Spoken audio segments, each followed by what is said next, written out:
Let's get analysis now with Phar Kim Beng in Kuala Lumpur. He's a professor of ASEAN Studies at the International Islamic University of Malaysia. Professor, always good to speak to you. So the lost year for the LDP and its coalition partners could not have come as a surprise for the ruling party. The exit polls had already said that this would most likely be the case. But what are the factors here that possibly caused this loss?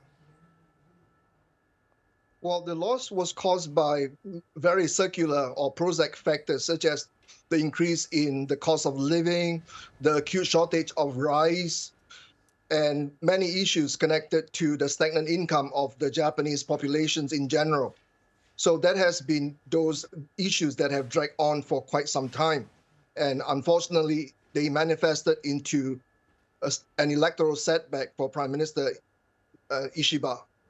And it was certainly then something that opposition parties, especially the far-right party, as it's called, Sanseito, they capitalized on this. What is their appeal to voters, especially younger ones who seem to be backing them?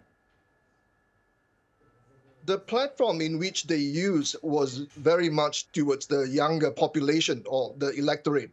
And that's basically social media. They have done a good job in trying to propagate and disseminate what is known as the Japan First strategy. So rising from 1 to 14 seats to a large extent is because of the message and the substance behind the message, but also because the social media in Japan was used effectively. Now, having said that there is substance to the First Japan, it doesn't mean that this party will become stronger and stronger. It'll be one of those trends where one political party from the far right will increasingly gain a very significant say in the Japanese upper house and eventually lower house parliament. One of the things that the Sanseito party has spoken a lot about is immigration in Japan. But how much and how big a problem or challenge, if we can call it that, is it for Japan right now? Because it is seen as a very secular country where there isn't a lot of immigration, but people there seem to be concerned about it. That's an excellent question.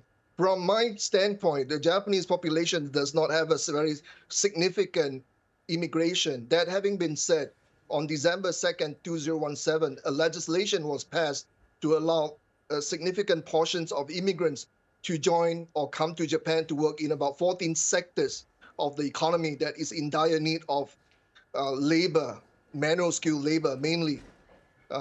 And maybe due to the high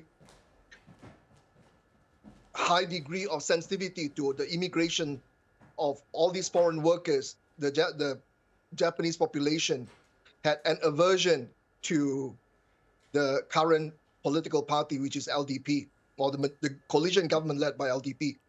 Certainly will be interesting to see how this all plays out and if the Prime Minister does indeed stay on. Professor, good to get your analysis. Thank you very much.